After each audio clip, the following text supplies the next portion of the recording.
تعالوا بقى هنعمل مع بعض صينيه كبده كده بلحمه لفطرنا اول يوم العيد الصبح، يعني بيبقى بعد صلاه الفجر كده بنفطر بالحاجه دي. وبعد كده بنعمل بقى الفته. كل سنه وانتم طيبين ويعود عليكم وعلينا يا رب الايام بخير. هنا دي معايا بقى كبده بلدي طبعا ولحمه مقطعه مكعبات صغيره. تعالوا اقول لكم بقى تفاصيلها ازاي وطريقتها ازاي، وكمان هتطلع معاكم طعمها حلو جدا.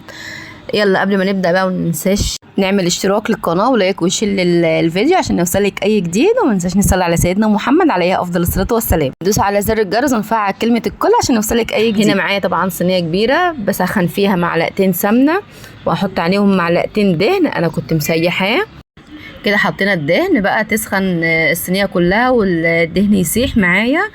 وهنحط اول حاجه معايا اللحمه. دي لحمه مكعبات انا مقطعاها صغيره كده.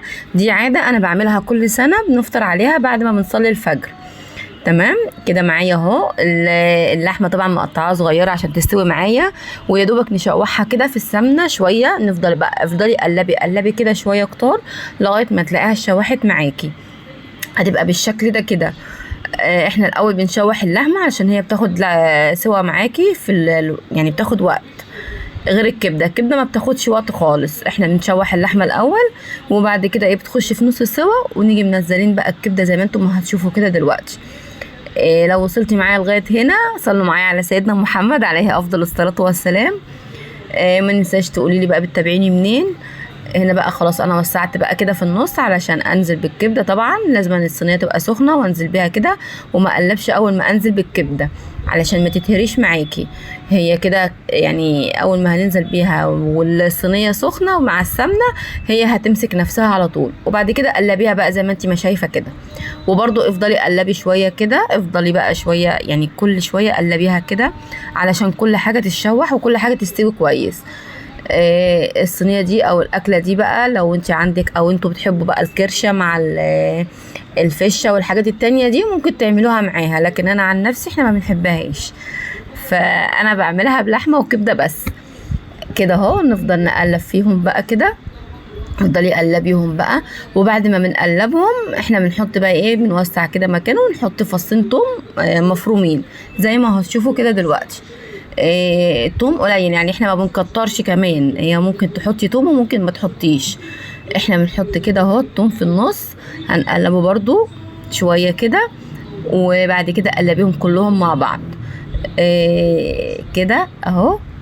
واللي بيعمل بقى الصينيه دي او بيعمل الطريقه ديت يا ريت يكتب لي كومنت حلو كده. وكل سنه وانتم طيبين. يعود علينا يا رب الايام كلها بخير يا رب.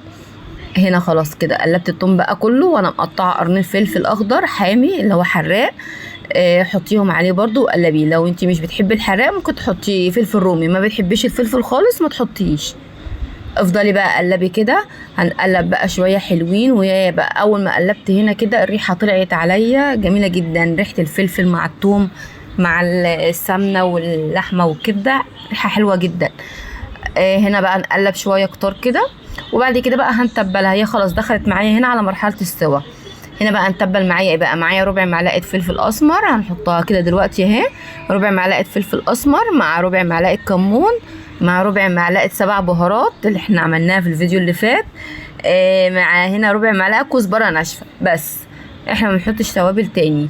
وافضلي بقى قلبي كده شويه. والملح طبعا في اخر حاجه. هنا نص معلقه ملح حطيها عليهم وقلبيها بس كده. ومعاكي احلى صينيه كبده بلحمه لافطار اول يوم العيد الصبح. كل سنه وانتم طيبين وبالف هنا وشفا. ما تنسوش بقى الاشتراك للقناه وتفعيل زر الجرس عشان يوصلك اي جديد. ودوس على كلمه الكل. دعمكم معايا ودعمكم بيهمني جدا. مع السلامه.